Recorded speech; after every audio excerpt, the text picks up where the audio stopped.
warahmatullahi wabarakatuh.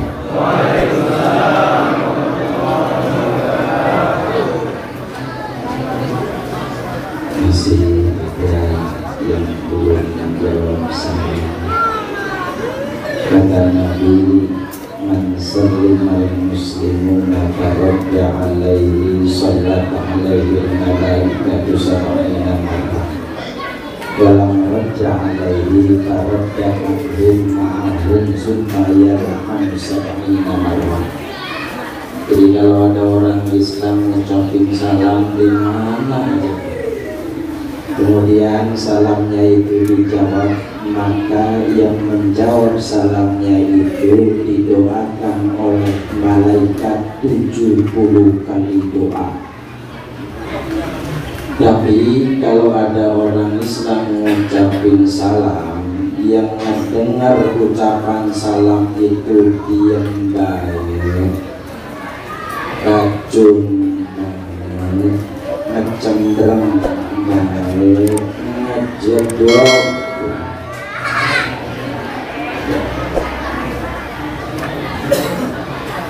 Faradangan humahum, ada tenang yang mewakili menjawab salam kita. Siapa? Paling tidak inna alaikum lahafizina kiraman katibin, para malaikat yang mewakili menjawab salam. Cuma setelah mereka mewakili menjawab salam orang yang diam baik, kemudian mereka melaknat, mengutuk kepada orang yang diam baik, menang baik, ngajadok sebanyak 70 kali laknatan. Alhamdulillah. Karena kata Nabi, as-salam ismun min asma'illah, salah satu dari nama Allah. Semakin banyak kita siarkan, semakin banyak keberkahan yang kita dapati. Setuju? Dan ini adalah salah satu, bukan salah satu, cara penghormatan orang Islam. Yang saya tahu orang Islam itu mengucapkannya kalau ketemu assalamualaikum, yang menjawab dilebihin, dasarnya tidak hiyyitum bitahiyyatin tahayyu bi ahsana minha aw rudduha. Makanya kalau kita ucapin assalamualaikum, jawabnya lebihin waalaikumsalam warahmatullah. Saya mengucapin assalamualaikum warahmatullah, ibu bapak lebihin waalaikumsalam warahmatullah wabarakatuh, terus sampai warahmatullah sampai rumah. Nah kalau orang Nasrani kan pakai selamat pagi, selamat siang, selamat sore, itu cara mereka. Kalau orang Yahudi pakai isyarat. Saya pernah baca buku itu di teori komunikasi begitu. Makanya ketika orang Amerika berkunjung ke Afrika yang sesama Nasrani, begitu begini turun dari tangga kapal, mereka keprok, sukses gila. Tapi ketika diterapkan di Malaysia itu ditimpukin sama telur tembus. Kenapa? Karena dianggapnya itu orang perempuan di Malaysia udah pada bolong-bolong, jadi kesinggung. Nah kalau orang Majusi itu rata-rata penghormatannya itu membungkukkan badan. Nah ini kan kita jadi insya Allah jadi paham, ya, jadi tahu biar ada ciri khasnya. Kalau orang Majusi kan gini ya Bu ya, amin. Kalau ada nenek-nenek di depan, amin, amin. Seperti itu rata-rata orang Jepang, Shinto, mereka nyembah pada matahari Ursulawi. Setahu saya Shinto itu adalah sekte dari Majusi. Setahu saya begitu. Nanti akurin aja dulu. Kita ulangi salamnya ya, biar banyak bapak-bapak. Kalau perlu sampai akhir nanti salam doang beres. Yang penting kan nggak dikorting. Kali lagi bismillahirrahmanirrahim. Assalamualaikum warahmatullahi wabarakatuh.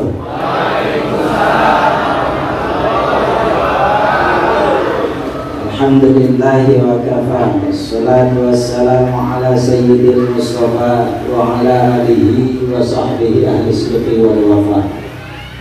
Amma ba'du, faqala Allah ta'ala fil Qur'anil Karim wa huwa asdaqul qailin. A'udzu billahi minasy syaithanir rajim. Bismillahirrahmanirrahim. Wa idh qala Isa ibn Maryam ya bani Israil inni rasulullah ilaikum musaddiqan lima baina yadayya minat Taurat wa mubasysyiran bir rasulin ya'ti min ba'di ismuhu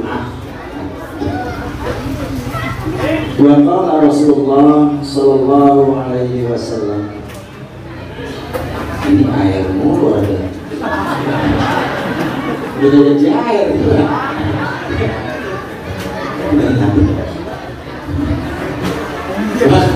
Wa qala Rasulullah sallallahu alaihi wasallam sayati zamanun ala ummati salasuna kadzabun kulluhum ahzamun nabi inni khatimun nabi la nabiyya min ba'di.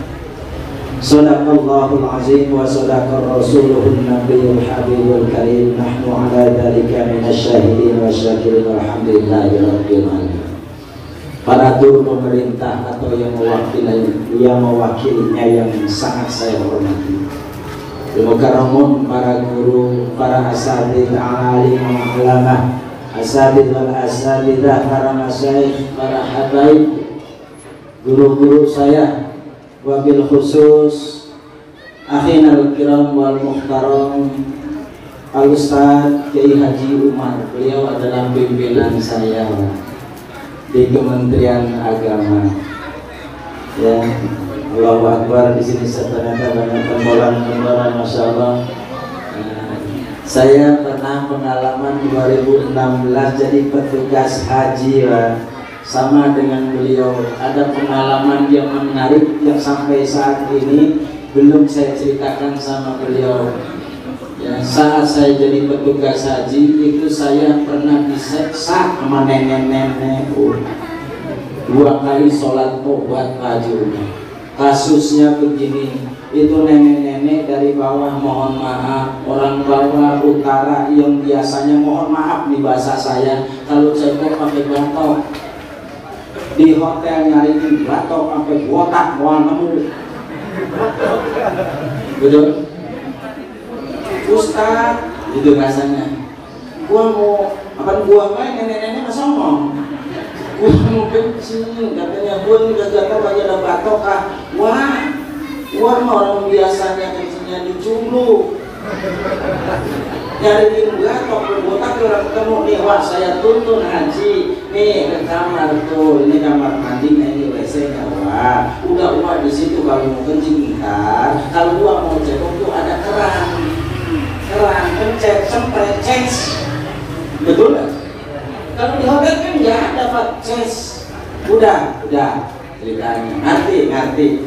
Ini nenek-nenek orang nanya haji, orang paham apa keran teh disetel, kalau diputar yang ke kanan warna merah panas.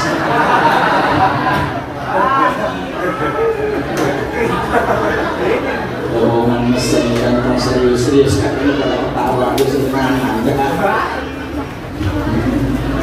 Kalau kekerek hijau adem, rupanya itu nenek-nenek saya tinggal resep sama warna merah. Wayo ditaken, kalau bahasa saya mau ditaken. Pas selesai bu, mohon maaf Pak Haji, selesai kencing disempret habis tetel-tetelannya habis. Luar biasa, banyak kasus-kasus. Cuma ternyata betul Pak, ya Allah saya salah apa itu benar. Saya pernah berantem sama nenek-nenek waktu tinggal di Muara Gembong Pak. Istri saya sakit, saya kejar waktu, naik motor kenceng bu, miringin mobil elok. Ternyata mobil elok berhenti, ini yang turun dia pisah nenek-nenek. Kamu suruh buyutan. Begitu nyebrang Pak, ini nggak tua-tua lagi. Lah saya kan akhirnya naik motor sedang kencengnya, akhirnya yang karena takut saya jatuh ngerem sekaligus, saya hindari aprak-aprakan ke kebun-kebun. Ke Kesel saya, refleks saya tuh marahin nenek-nenek. Dasar nenek-nenek goblok, kata saya. Enggak balik ngomel saya. Lu tuh yang goblok mah nabrak gua orang kena. Tuh begitu gua seruduk ya, remak kesana. Juga final kiram Letnan Kolonel Fauzi Al-Haj beliau sudah kenal sama saya. Para asatidz, mohon maaf sekali lagi tidak mengurangi rasa hormat dan takzim saya terhadap mereka, karena saya yakin betul pada saat ini mutakalim belum tentu lebih alim daripada mustahil. Bisa jadi bapak-bapak, bukan bisa jadi, sangat mungkin ibu-ibu dan bapak-bapak lebih pandai daripada saya. Ibu-ibu, bapak-bapak, baik yang seragam ataupun yang tidak seragam, baik yang seragamnya sudah lunas, yang sangat saya hormati. Bersyukur kehadirat Allah pada malam hari ini kita bisa berkumpul di tempat ini dalam rangka tasyakuran menghadiri peringatan hari lahirnya junjungan alam Nabi besar Muhammad Sallallahu Alaihi Wasallam. Langsung saja, karena nampaknya saya harus mengacu kepada tema bahwa majelis itu adalah merupakan halqah kegiatan untuk menimba ilmu, dan ilmu adalah merupakan suatu alat yang penting dalam kehidupan. Maka ini berarti yang akan kita bahas di awal.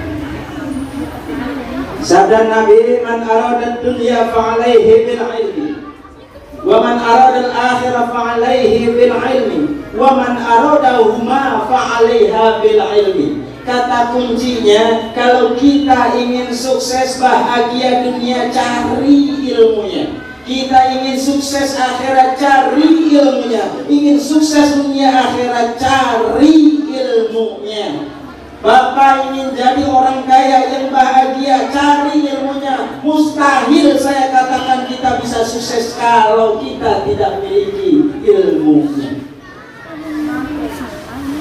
Nah, maka dengan demikian berarti halqah ilmu ini, majelis ilmu ini menjadi penting buat umat, terutama ilmu agama. Di sini kita belajar bagaimana tata cara berumah tangga. Di sini kita belajar bagaimana tata cara bermasyarakat, berbangsa, bernegara. Di sini diajarkan. Maka saya katakan sayang kalau orang yang rumahnya, tempat tinggalnya dekat dengan masjid dan majelis taklim, tapi dia tidak pernah datang. Saya ragu apa yang bisa dia lakukan dan dulu terakhir. Padahal saya ini orang paham.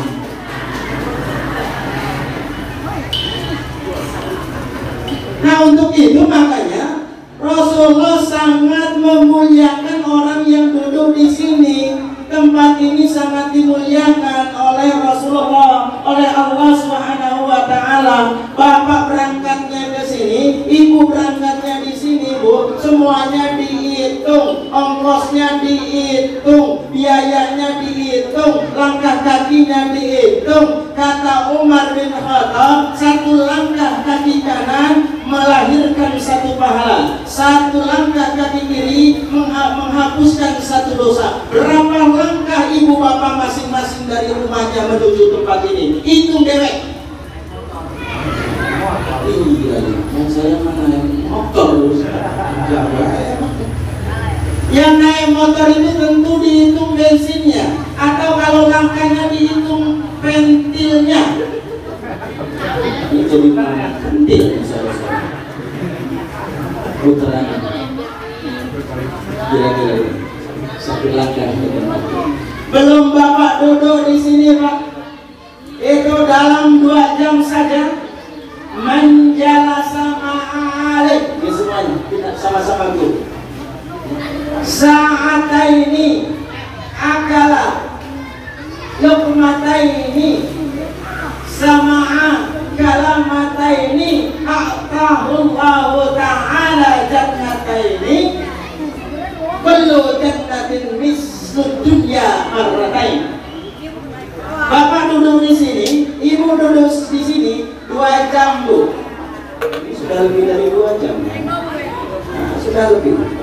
Terus makan 2 suapan dengan orang lain. Itu udah lebih 2 suap buat saya. Kelihatan sih Pak, ini udah kosong ya. Terus belum kosong kok. Nah kemudian dia mendengarkan nasihat dari guru-guru kita hanya 2 kalimat. 2 kalimat misalkan kata-kata yang baik tingkatkan takwa Tuhan. Bukan berarti ngancong yuk sama Tuhan, tapi tidak bermanfaat. Itu Allah akan sediakan 2 bangunan nanti di surga. 1 bangunan itu luasnya 2 kali bumi. Luar biasa, kok luas banget. Terus kata kita, kata Allah kecil. Planet bumi itu kan di persada ini paling kecil Pak, nggak termasuk yang gede-gede banget. Betul nggak? Coba lihat teori fisikanya kan. 9 galaksi baru ditemukan hanya 1 galaksi kan, namanya galaksi Bima Sakti. Ada 9 planet di sana dan bumi bukan termasuk planet yang gede. Jadi kalau disebar dari atas segede peci bumi itu. Jadi kalau kita diberikan 2 peci kecil Pak di mata Allah Maha Besar. Allah Maha Besar. Jadi inilah sesuatu yang penting. Makanya cintai ilmu, cintai majelis. Yang jauh dari majelis tidak cinta dengan ilmu, susah Pak. Secara teori kita ingin hidup bahagia dunia, susah. Saya mohon maaf nih, secara teori orang baru akan bisa mengamalkan sesuatu itu kalau dia paham. Jadi kajiannya bukan sekedar verbal atau universal. Nah ini yang saya lihat kan begitu. Makanya saya kepengen kalau saya berdakwah paling tidak ada sedikit ilmu yang bisa dibawa pulang, yang bisa dimengerti kemudian bisa diamalkan.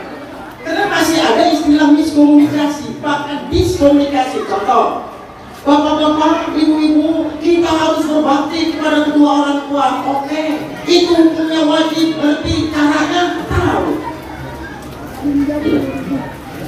Kalau bapak ibu-ibu paling tahunya kalau berbuat baik kepada kedua orang tua, kalau doa kita doain. Selebihnya, ini apa? Artinya kalau sudah nggak ngerti gimana mau ngamalin? Gimana itu kita dapat di majlis? Makanya ngaji kan ada.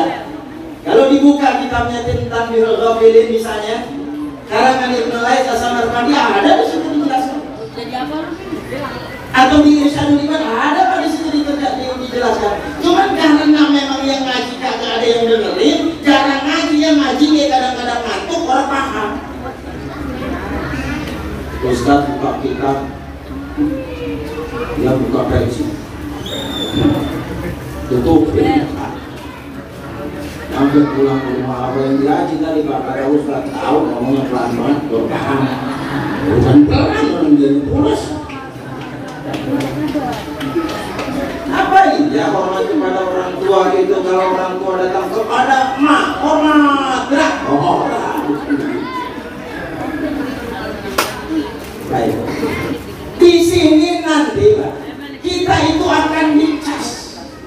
Ini tempat ngecas, majelis itu tempat ngecas. Ngecas apa? Ngecas keimanan kita. Ngecas apa? Ngecas tauhid dan hidayah kita. Makanya secara teori sulit saya katakan orang untuk mendapatkan hidayah dari Allah kalau dia jauh dari majelis taklim dan dari majelis. Dari mana alatnya, mana sumbernya, mana jalannya. Akhlak boleh dirubah dan bisa dirubah, tapi persoalan keimanan adalah adalah berarti Allah Subhanahu wa ta'ala.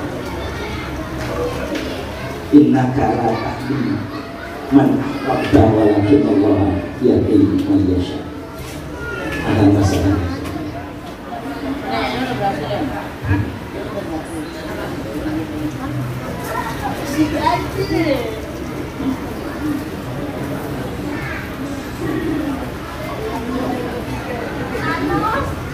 Kita lanjut. Makanya makanya saya katakan di setiap sesi saya, di setiap acara kayak begini saya katakan ini bulan Maulid itu adalah bulan kas baterai. Di saat iman kita sudah mulai lemah, di saat rasa mahabbah kita kepada Allah dan Rasulnya sudah mulai lemah, adakan acara Maulid kayak begini, biar nanti dibacakan sejarah Rasulullah, kehidupannya, perjuangannya dalam agama Islam. Ini menjadi sebuah sugesti moral buat kita. Bayangkan kalau tidak ada acara Maulid, di mana kita bisa dengerin cerita? Yang benar kata saya, kita bicara berangkat dari sebuah teori. Baik, nah sekarang berarti kita merujuk kepada persoalan mahabbah pada baginda Rasulullah Sallallahu Alaihi Wasallam. Kalau persoalan tadi Masjid Quds, saya teringat yang sekarang sedang terjadi di sana. Lima istri kita berdoa bersama dalam khusyuk dan tawaduk yang sudah dipimpin oleh wasilah pembacaan suratul Fatihah. Kemudian kita mesti yakin bahwa doa adalah silahul mukmin, senjata yang paling ampuh buat orang-orang mukmin, orang-orang muslim. Ya, mudah-mudahan dijaga oleh Allah Subhanahu wa Ta'ala. Enggak menutup kemungkinan. Pengalaman ini saya pernah baca dulu ketika tahun 83 terjadi perang di Afghanistan. Ada seorang Syekh Abdul Rahman namanya buat buku, judulnya Ayatul Rahman di Biladil Afghan, tanda-tanda kebesaran Tuhan itu di negeri Afghanistan. Di situ banyak fenomena yang terjadi yang dialami oleh tentara-tentara Muslim. Di antaranya adalah ketika ditinggal di tentara Muslim, sono ada lapis baja, sono ada lapis baja, dia kabur, dia harap semua digiling bersih sama lapis baja. Apa yang terjadi? Kayak karet begitu ini lari lagi, tidak mati. Nah, ini Allah menunjukkan kebesaran tentara Afghanistan tersebut. Wailah kenapa tidak sekarang pejuang-pejuang di sana. Kita kembali, karena itu bukan ranah saya untuk berbicara salah. Nah, kita kembali persoalan tentang ini apa tentang mahabbah itu ada cirinya. Orang demen itu ada cirinya, betul tak, Bu? Nah, apa itu cirinya? Dibuktikan dengan perbuatan. Pertama kata Siti Aisyah, man ahabba syai'in fa'aksara dzikruhu. Orang yang demen, orang yang cinta terhadap sesuatu, maka dia banyak ingat, dia banyak nyebut. Kalau dia cinta kepada Allah, senantiasa di hatinya ada Allah, nyangkut Allah di sini. Cinta terhadap baginda Rasulullah, maka nyangkut di hatinya nama Rasulullah itu. Pribadi Rasulullah itu sama mungkin mirip ketika kita dulu lagi muda demenan. Bapak pernah pacaran apa? Nah, ayo dah ingat-ingat. Dulu kita waktu belum jadi sama bapaknya masih demenan. Ya Allah, kayaknya kangen. Tidur celentang, seakan-akan ada dia di atas. Lagi pipis, tidur tengkurap, seakan-akan ada dia di bawah. Tidur miring, seakan-akan ada dia di samping. Mau makan, seakan-akan ada dia di piring. Mau minum, seakan-akan ada dia di gelas.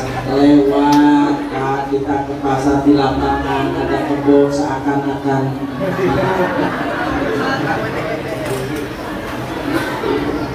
Jadi banyak ingat, banyak nyebut.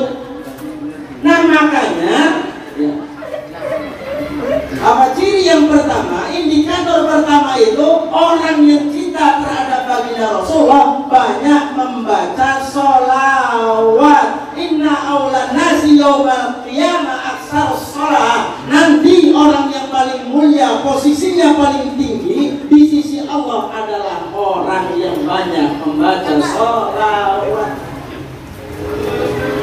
Allahumma sholli. Saya kalau ibu-ibu Pak jujur aja saya yakin dan tidak meragukan, karena biasanya sarana-sarana keagamaan atau kegiatan-kegiatan keagamaan ini dihandle sama ibu-ibu. Ibu-ibu kalau udah punya mau Pak, susah dilarang, pokoknya sukses dia. Kalah bapak-bapak.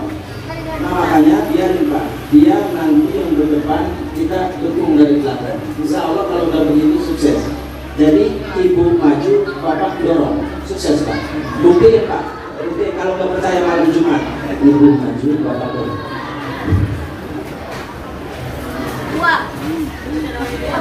Ibu-ibu maka mohon maaf di majelis kali ini itu nggak kurang-kurang. Saya bingung bapak-bapak ini kadang-kadang kalau sini saya nggak tahu. Ini di kampung saya begitu. Nah bahkan kata Nabi begini, satu ketika Jibril pernah datang 4 jenderal malaikat. Atani Jibril alaihi salatu wassalam. Kata Nabi, Jibril pernah datang kepadaku. Bersama siapa? Jibril, Mikail, Israfil. Ini 4 malaikat. Kata Jibril, Muhammad, nanti umatmu yang membaca sholawat kepadamu 10 kali, kata Jibril, saat pagi dan petang, setelah sholat subuh dan setelah sholat asar. Ketika dia jembat di Shiratal Mustaqim, maka dia akan aku papa tangannya akan mendapatkan perlindungan dari Jibril. Alhamdulillah. Ini kata Jibril. Jadi 10 kali sholat subuh, 10 kali sholat asar. Pagi dan petang. Terus kata Mikail, nanti dia di saat digiring dari Yaumul Ba'ats ke Yaumul Mahsyar, yang rentan waktunya menurut Imam At-Tirmidzi 50.000 tahun perjalanan itu, haus luar biasa pada saat itu. Masa nanti buktinya banyak Pak keterangan itu. Jadi kita bacanya Aisyah Muslim ada di situ. Ini saya bacanya dari Profesor Dr. Aikoni. Ya, itu judulnya Awal Lailatul Qadar. Malam pertama di kuburan itu menceritakan perjalanan manusia. Nah nanti kata Mikail, di saat mereka kehausan haus yang luar biasa, bahkan digambarkan kalaupun air lautan diberikan untuk menghilangkan rasa haus dan dahaga, nggak bakalan cukup. Digambarkan sampai seperti itu. Kenapa? Karena matahari itu tidak lebih dari 7 asa, 1 asa 47,2 cm. Kemudian dikelilingi dengan api neraka di sana. Waji'a yawma idzin bi jahannam. Yawma idzin yatadzakkarul insanu lahu ma sa'a. Dalam Al-Qur'an ini. Jadi ditinggal dengan api yang luar biasa. Kehausan mereka. Aku berjanji nanti akan aku berikan nih 1 gelas 1 cawan telaga Kausar dari surga, yang kalau diminum 1 gelas itu selama proses hisab dia tidak akan merasa kehausan. Tidak. Saya akan mengalami begitu. Nanti mereka disini akan disini. 1 gelas dasarnya luar biasa, produk Allah, buatan Allah. Nah sekarang sebagai satu analogi sajalah, biar ini rasional. Ada minuman termahal di dunia. Nanti Bapak bisa lihat di adik-adik bisa lihat di YouTube atau apalah. Namanya Brazilian Vodka. 200 ml. Kemas ini lebih besar, kemasannya itu dari emas 24 karat, kemudian dihiasi dengan diamond. Itu minuman. Dari bahannya 1 tetes minuman itu dicampur dengan air biasa, 1 tetes ini bisa membuat orang segar dan tidak merasa kehausan selama 24 jam. 1 tetes. Dalam keterangan deskripsinya seperti itu. Berapa itu harga minuman? 19,5 miliar. Siapa yang beli? Dia. Yang bilang minuman. Betul. Artinya apa? Produk manusia aja bisa begitu, Pak. Betul. Bagaimana dengan produk Allah? Ini kan mirip dengan seorang astronot ketika dia naik bulan. Itu kan dia hanya makan 1 pel dan dia bisa tahan lapar selama 3 hari. Produk orang, apalagi dengan produk Allah tentunya. Emang Bapak Ibu pernah dengar astronot naik ke bulan bawa goreng jengkol? kali timbal kalau jatuh sama terus kangkung orang kuat sama sambal ya itu meluncak nyampe ke bulan berat banyak logis kan. Kata Mikail begitu, nggak bakalan dia kausan. Aku janji buat siapa? Umatmu yang suka membaca selawat setiap subuh 10 kali dan setiap asar 10. Kata Israfil nggak mau kalah. Israfil tugasnya ngapain dulu? Nyemplung.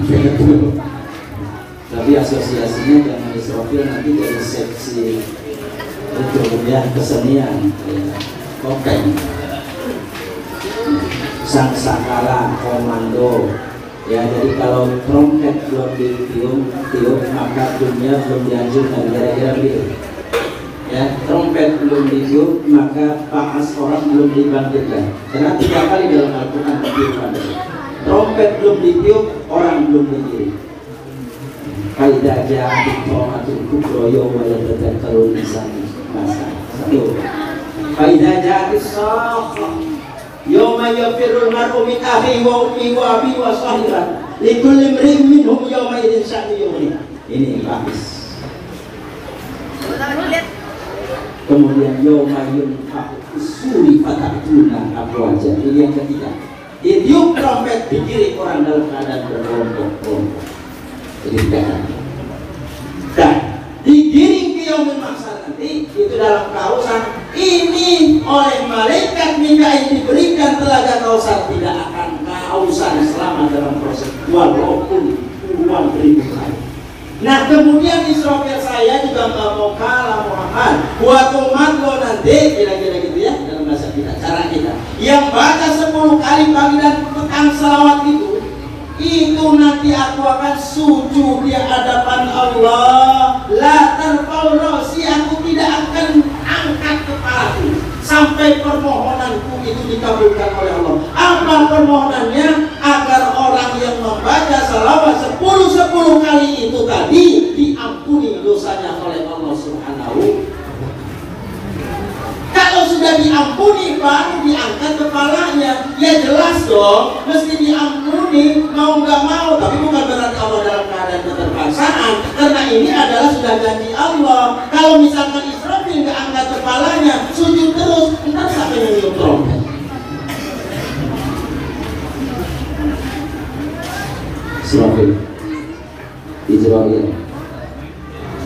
Israfil tugasnya ngapain tuh?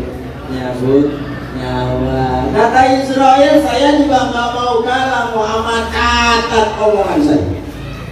Mereka nanti itu umat lo yang baca sholawat setelah subuh dan setelah asar. Nanti ketika aku cabut ruhnya, ketika aku cabut nyawanya, aku akan perlakukan dia seperti mencabut nyawanya para anbiya wal mursalin. Gimana perlakuan? Coba buka surat An-Nasihat, Wan-Nasihat Wan-Nasihat orang yang durhaka sama Allah, mengispat kamu berebut mana lu cepin gua rasain. Alhamdulillah. Tapi kalau Anbiya wal Mursalin, yuk kita lihatkan bagaimana Rasulullah dicabut nyawanya oleh malaikat Israil. Pelan-pelan, dikit-dikit Pak, dihibur, aduh sakit ditunda. Gimana, dari mana proses roh dicabut Pak? Dari ubun-ubunmu. Makanya ketika itu menjulur, Bapak menjulur dalam keadaan sakit, Sakratul Maut sudah berproses, sibuk malaikat Israil di atas kepala kita. Merujuk kepada hadis Rasulullah, ketika beliau sedang sakit, dia berdoa, Allahumma innaka ta'khudhur ruha min bainil asabi wal qasabi wal anabi. Allahumma inni minal maut wa hawwinhu alayya.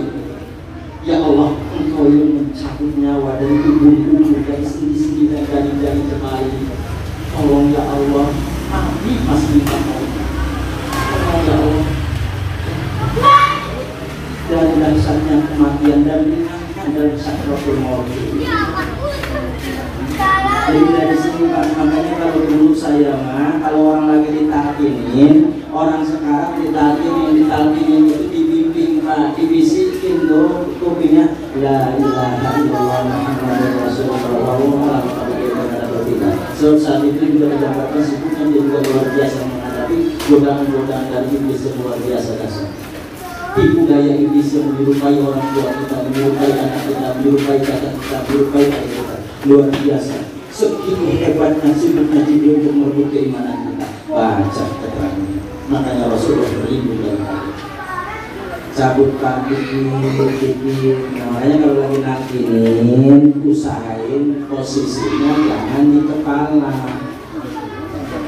Jadi kalau mau ngajiin atau baca selawat atau zikir apa nih keluarga kita tuh sudah di kaki aja, samping kiri kanan. Hindari di kepala karena memang di situ ada malaikat Israfil yang sedang sibuk merorot nyawa kita. Biarkan supaya tenang.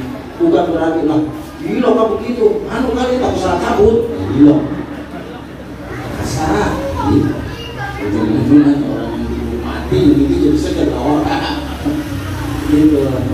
Ini mana-mana juga nasihat dari guru yang saya rasakan. Makanya buktikan Pak, setiap orang yang akan meninggal dunia pasti yang lebih adem kaki dulu. Buktikan Pak. Besok masuk ruang ICU. Gitu kan? Berarti orang masih hidup. Saya ketika di ruang ICU dampingi ibu saya saat itu ada tuh di samping orangnya. Tiba-tiba jempol kakinya nempel ibu. Jadi betul-betul waktu dicabut dari sini ke sini.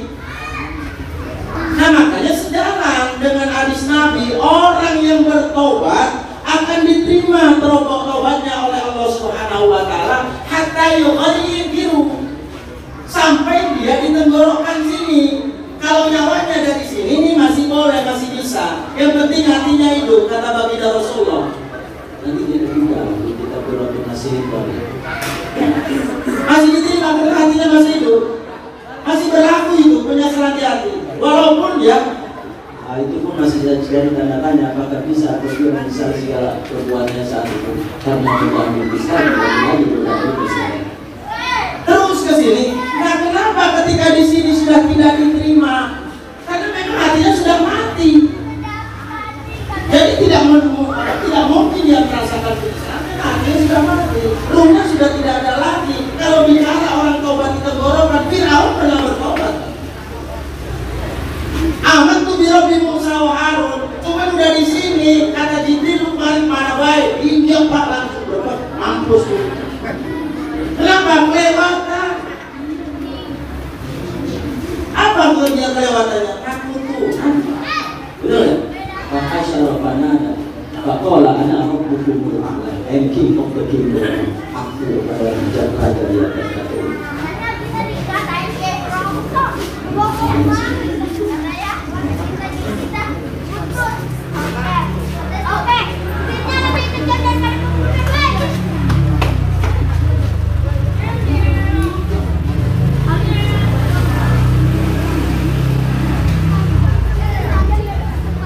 Jadi maksud saya untuk aja dulu saya mengucapkannya ada amalnya, ada pahala jariah. Kalau di amalnya ada amalnya, saya juga dapat kesenangan. Kan gitu. Kata Nabi barang siapa yang menunjukkan kebaikan, ayatullah hasanatin ala ini. Orang yang menunjukkan kebaikan maka sama dengan orang yang menunjukkan kebaikan itu pahala. Siapa tahu ini ada yang ngamalin begitu. Kalau kagak ngamalin ya nanti jangan nyesal kan kalau kamu yang kayak begitu. Jadi 10 petang, 10 pagi, 10 petang baca selawat. Ini dalam konteks omongan dulu untuk perbuatannya. Ini ciri orang yang mahabbah. Jadi gak bisa kita keluar-keluar aku cinta kepadamu ya Rasul, tapi tanpa membuktikan dengan kata-kata dan perbuatan. Nah itu aja sekarang pokoknya mah. Ini di dunia mah nggak ada yang lain kecuali mama yang paling cakep mah. Dalam pandangan papa nih mah, ini yang lain mama jelek semua.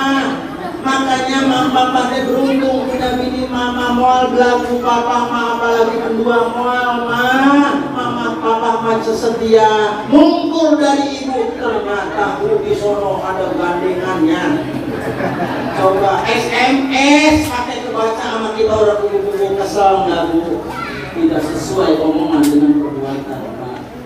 Sama Rasulullah merasa diledek kalau caranya dia begini. Apa beda? Nah, kembali ke persoalan. Makanya caranya malaikat yang mencabut anbiya wal mursalin dan orang-orang soleh dicabut dikit-dikit sampai tahan dihibur. Dihibur dengan apa? Dengan bayangan surga inna andarnakum adaban qariba yawma yanzurul mar'u ma qaddamat yada. Pada hari itu tuh saat sakratul maut tuh yang ayam yang durhaka ajabnya itu disegerakan. Makanya dasarnya luar biasa sakratul maut itu. Tapi yang amalnya bagus di situ tuh itu sudah terlihatkan dihibur Pak. Nah ini amal lu bagus, nih nanti kebalasannya. Dan yang lain karena tahu kan lihat, cuma dia yang lihat. Makanya senyum, nyengir, ayo mulai lagi. Indikasi orang yang husnul khotimah bisa jadi dalam keterangan mulutnya, bibirnya tersenyum, betul? Dari hidungnya ini keluar bintik-bintik keringat melambangkan kebahagiaan husnul khotimah karena dihibur dengan sesuatu yang indah-indah. Dari mana saya jelaskan ini? Oke, saya merujuk ini.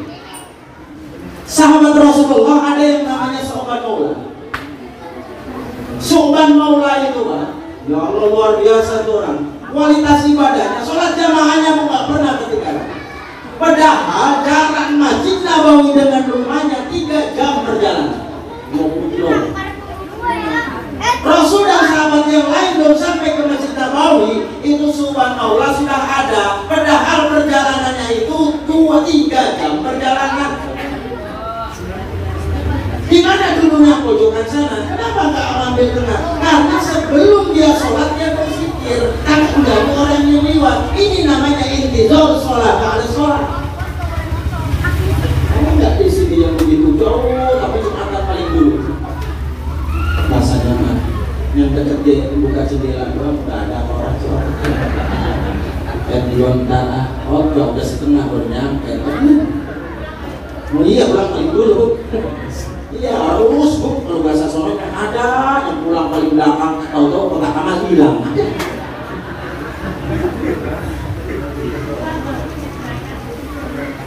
Oke, ini biar ya, kita buktikan. Kalau ini begitu, karena ini ya ada sejarahnya, ada peristiwanya. Ini nggak mau sembarangan saya. Baca di Sirah Nabawiyah karena Ibnu Sa'd atau Asy-Syama'il Al-Muhammadiyah. Jadi Syu'ban Maula lagi tadi saya kembali ke persoalan. Dia itu paling dulu untuk apa orang bahasa sini. Satu saat ceritanya apa dia nggak datang. Saya tanya-tanya, Syu'ban Maula nggak ada sih. Ternyata di sana nggak ada yang mati pada Rasul tuh Pak, jangan katakan cuma 100 orang sahabat, 3.000 lebih dari 3.000 Rasulullah apalah tuh. Kenapa sifatnya yang berbeda? Ini atu-atu ya sama Rasulullah. Ya. Karena is the best teacher, guru yang baik. Seharusnya guru itu nggak pakai absen, Pak kasih. Kenapa pakai absen disiasati? Karena guru sekarang perlu Pak. Dona sama Doni lah ketuker. Dona yang pintar dapat 6, giliran Doni yang tolong 9. Udah sebegitu si Dono mati 8.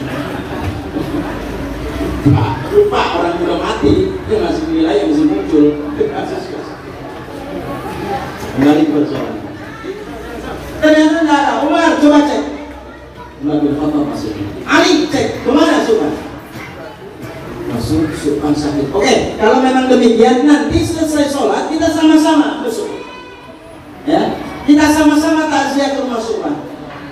Rupanya Allah nggak izinkan harus ketemu. Belum sampai rumah Syu'ban sudah meninggal dunia. sudah meninggal dunia belum sampai rumahnya Rasulullah. Nah, kebetulan memang belum dimakamkan, diurus oleh baginda Rasulullah sampai mengiringi pemakaman, sampai beres, selesai pemakaman, Rasulullah nggak pulang dulu. Itu sunahnya Pak. Hibur dulu, kasih dulu sugesti moral tuh Pak. Tenang ini hibur ahli orang yang kena musibah tuh Pak. Rasulullah itu kesehariannya dari bangun tidur sampai tidur lagi itu nggak kurang dari 47 secara garis besar yang beliau lakukan, dan ini merupakan sunnah. Artinya apa? Yang ingin saya katakan, jangan merasa bahwa kita paling sunnah hanya sekedar melaksanakan satu dan dua pelaksanaan yang diajarkan oleh Rasulullah. Kita kan selama ini Rasulullah itu begini aja sedih. Rasulullah itu sunnahnya bangun malam itu yang besar, yang kecil banget, dan itu pun adalah sunnah. Ketika dikerjakan, nanti kita terima itu sunnah. Kembali ke persoalan. Mampirlah ke rumah. Tadi waktu Subhan itu Rasul sudah tahu. Waktu Subhan meninggal dunia, kira-kira ibu dengar nggak apa yang diomongin? Ya Rasulullah, coba sekalian coba ingat. Terus Pak tidak. Oh ya, saya ingat, tapi itu apa memang dia sadar atau tidak? Saya menduga itu kalimat muncul terungkap itu karena memang dari hawa sakit ketika sakratul maut. Apa Bu yang diomong? Ternyata ada tiga yang lucu. Subhanallah, ketika meninggal dunia ada 3 kalimat yang terletup dari mulutnya. Pertama, andai kata anjang. 2, andai kata baru. 3, andai kata semua. Rasul tanya, ibu tahu itu artinya? Maksudnya hanya Allah dan Rasulnya yang lebih tahu, saya nggak tahu apa-apa. Bu, yang pertama yang dikatakan oleh suami ibu itu andai kata panjang, ketika suami ibu masih hidup mau berangkat ke masjid, tiba-tiba dia dapati kakek-kakek tua mau ke masjid juga. Kakek-kakek tua itu ternyata sudah hampir lumpuh. Dia dia gandeng sampai ke masjid, itu perjalanannya udah dekat, kira-kira dari situ sampai ke sini.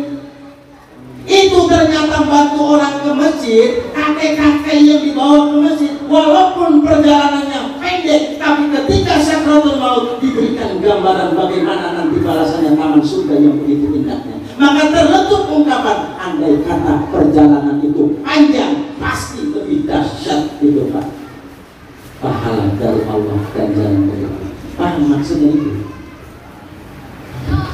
Jadi itu Pak, dihibur. Mudah-mudahan kita yang masuk begini nih Pak nih. Amin Bu. Enggak kerasa Bu. Enggak kerasa, enak Bu. Dicabut nyawanya mau Ibu. Haram.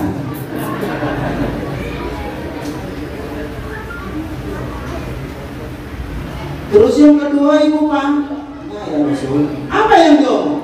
Andai kata baru Bu, suami ibu dulu musim dingin tuh pernah berangkat ke pasar Bu, mau beli mantel, karena mantelnya sudah jelek, bolong-bolong pulang dari pasar, di tengah jalan ketemu orang yang terlantar, katakanlah musafir, di pinggir jalan kedinginan dalam keadaan telanjang. Akhirnya dia buka tuh mantel yang dipakai, yang sudah jelek dikasihin ke musafir, yang baru itu dipakai sama dia. Segitu amal yang dia lakukan digambarkan saat sakratul maut, ternyata itu gambaran bagaimana pakaian surga yang akan diberikan kepada dia yang pernah berlaku seperti itu. Terletup dari ucapannya, andai kata nih yang gua berikan kemarin mantel yang baru, andai kata baru, pasti ganjarannya lebih dahsyat. Jelaskan sini. Makanya ibu-ibu kalau mau sedekah, yang cakep-cakep Bu, ini saya kalau punya baju.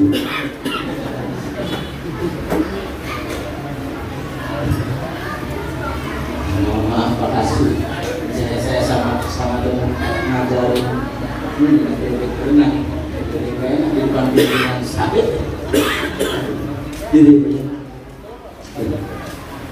paham ya? Nah itu dihibur di situ.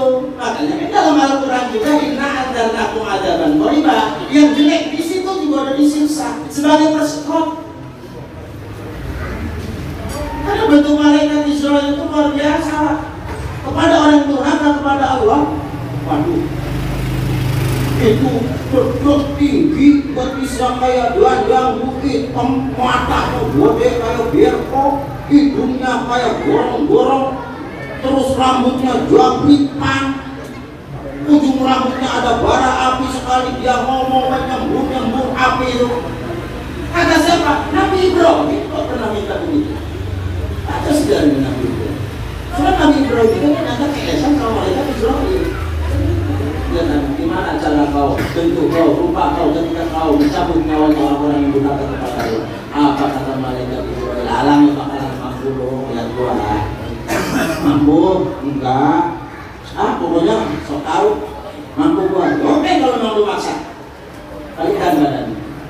Nabi Ibrahim, malaikat Israel. Belum. Udah belum. Sekalinya sedih udah belum, nggak ada jawaban. Begitu nengok ke situ Pak, sudah berubah bentuk Pak. Malaikat Israel itu sudah berubah bentuk yang sangat mengerikan dan menyeramkan. Lemah langsung kata malaikat Israel, apa kata Gojek kan? Jadi luar biasa. Nah, dihiburkan. Ini jangan sampai nanti kita nyesel, mudah-mudahan diamalin ya. Terus kata, andai kata semua ibu kan pernah ingat waktu suami ibu pulang, ibu kan nyiapin roti, ya, di atas meja makan. Begitu mau disuap sampai bibir, ternyata ada orang teriak depan pintu. Sudilah Anda bersedekah karena Allah. Aku sudah lama tidak, perutku tak terisi, aku lapar. Akhirnya roti itu dibagi dua. Roti satu dibagi dua, serang sepotong dah makan, sepotong dia kasih musafir tuh. Ternyata begitu sakratul maut digambarkan mayat, hidangan-hidangan surga yang luar biasa terdalamnya. Subhanallah, astagfirullah. Makanya terletup dari mulutnya nih yang sepotong aja, begitu ganjarannya. Apalagi semua, andai kata semua roti itu saya berikan pada saat itu, subhanallah, tentu pahalanya lebih besar daripada ini. Ini lagi-lagi saya katakan manfaat fadilah sholawat. Sakral, mohon maaf, Allah nyuruh sholat sama hambanya, Allah nggak sholat dan Allah nggak butuh. Allah nyuruh puasa nggak dicontohkan sama Allah harus berpuasa, betul? Allah zakat nggak dicontohkan, tapi ketika Allah menyuruh sholawat kepada Nabi, Allahnya sholawatnya, sholawat. Malaikatnya sholawatnya, sholawat. Inna Allah wa malaikatahu yusholluna 'alan nabi ya ayyuhalladzina amanu shollu alaihi. Dicontohkan sama Allah, saking sayang, saking muliakannya kepada Rasulullah. Atur. Nah sekarang action, berarti perbuatan. Kata Nabi begini, ini kata Anas bin Malik, man da'a hubbul maula wa falam wara bahwa kadzab. Orang yang ngaku beriman, cinta pada Allah tapi tidak wara, nggak rendah hati, masih rasa ada sombong, adigung, mentang-mentang, maaf, kaya, mentang-mentang cakep, mentang-mentang, mohon maaf, jabatan tinggi, mentang-mentang tokoh, mentang-mentang kuat, banyak mentang-mentang. Itu namanya tidak waro. Orang yang begitu mencintai Allah, kata Allah seperti itu. Bukan berarti orang waro itu nggak boleh punya mobil, punya harta, bukan Pak. Menurut yang pendapat dari Abu Hamka dalam sufi atau tasawuf modernnya, dia sederhana. Jadi menafsirkannya begini, ya definisinya, pengertiannya. Waro itu ketika dia memiliki harta, jabatan, tahta, pangkat dan lain sebagainya, termasuk cantik, ganteng dan gagah itu diletakkannya di tangan, bukan di hati. Gitu loh maksudnya. Sehingga sesuatu itu terlepas dari dia, dari dirinya, maka Paham ya? Bapak punya harta hilang, ya sudah ikhlas-ikhlas saja. Kenapa? Karena nggak nyangkut ke hati. Tapi kalau udah nyangkut ke hati, jangan kan hilang mobil 10.000 duit hilang, bener Pak nangis. Ada ibu-ibu kehilangan duit 100.000. Ya orang tamak begitu, ya sayang baik, pulang ke rumah, lu apa sih nong? Namanya pusing banget. Duit saya Pak hilang 10.000. Mau semua berapa? Cepet. Aturan kan kalau nggak tamak mah Pak ya, kalau memang dia marah, senyum Pak. Alhamdulillah, menghilang cuma 10. Benar nggak? Sebagian 90 masih ada.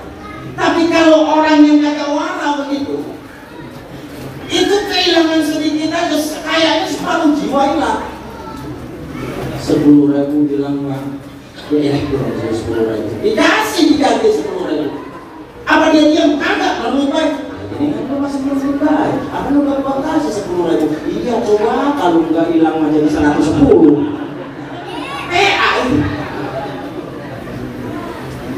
Alhamdulillah. Jadi bohong.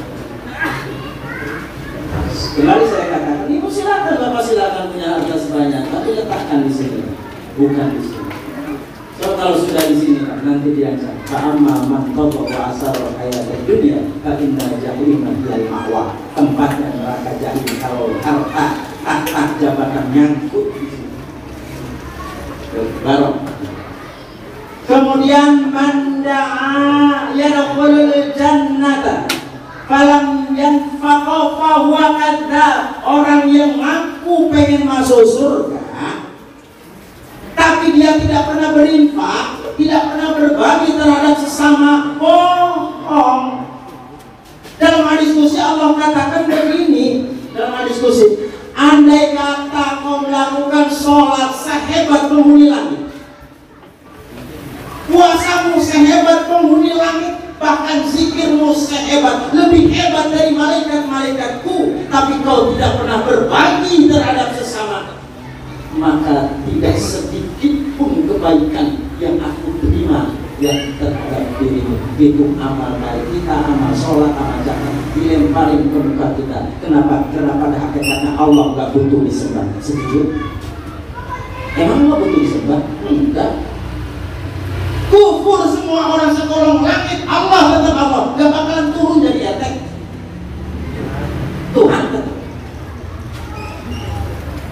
Kan gitu. Tapi kata Nabi Musa, gitu kan? Ketika Nabi Musa bertanya, siapa ya amalan apa yang paling kau senangi ya? Ketika kau saling berbagi, karena pada prinsipnya semua makhlukku sama, di hadapanku sama. Cuma yang ini gua kasih kaya, yang ini gua kasih miskin. Maksudnya apa? Jalan ke surga itu. Wasilah orang sedekah itu buat jalan ke surga. Soalnya bayangkan kalau orang kaya semua, siapa yang mau macul? Miskin semua, apa yang dipaculin? Dagang semua, siapa yang beli? Beli semuanya, dagang siapa?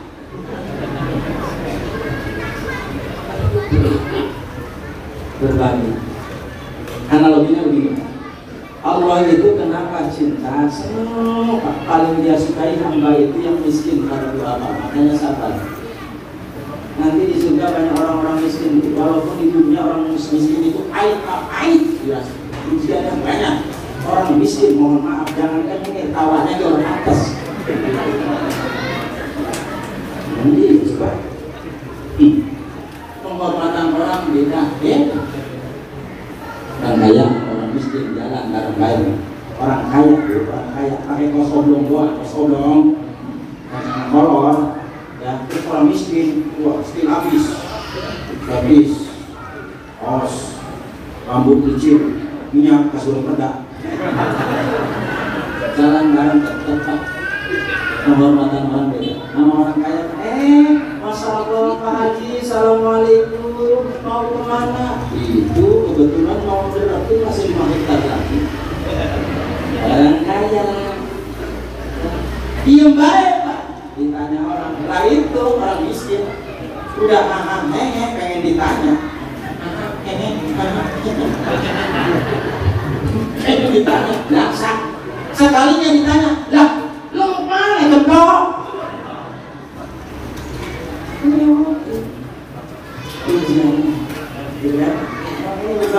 ujiannya berat. Orang miskin mohon maaf Pak. Orang kaya orang kaya, maaf ya. Kentutnya aja Pak. Orang langsung perhatiin. Duh, Pak Haji sakit perut. Pak Haji masalahnya saya karantina, saya beliin obatnya. Pak Haji orang kaya, coba orang miskin. Duduk bareng-bareng tuh. Apa kecil dia main sih jarang. Biasa lu, jual enggak kayak mau biasa.